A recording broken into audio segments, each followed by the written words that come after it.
Herkese salam, kanalımıza ve yeni videomuza hoş geldiniz. Müğənni Aysun İsmailova mühafizəçisi ilə bağlı yayılan son söhbətə son qoyub. O bu barədə Instagram hesabında açıqlama verib.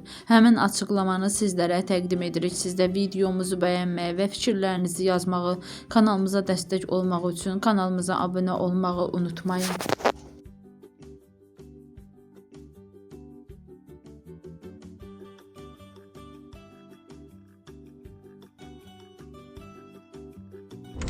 Bir açıqlama vermək istəyirəm, çünki xoş deyil mənə. Bütün hər yerdə onunla bağlı yazılar görürəm.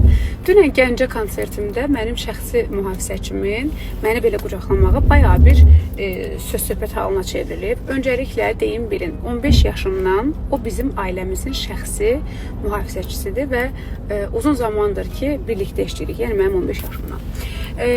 Orada məni belə qucaqlamağın səbəbi odur ki, ilk öncə mən əməliyyat olmuşam. Qabırğalarıma çox dəyilməsin. Çünki insanlar hamı birdən-birə sağ olsunlar. Birdən-birə mənim üstümə belə axın gəlirdi. Mənə çox belə incitilməyim deyə elə tuturdu. Və ikincisi də ən böyük əsas səbəb o idi ki, bu səhnə idi, burada millət var idi və mənim bir addımım var idi ki, bir addım qabağa getsəydim, səhnədən aşağı düşəcəkdim. Əlimi də bütün insanlara uzatdığım üçün insanlar məni aşağıya doğru dartırdılar. Mən oradan aşağı düşməyim deyə o məni elə qucaqlayırdı. Yəni bilib bilmədən danışmayın, ayıbdır.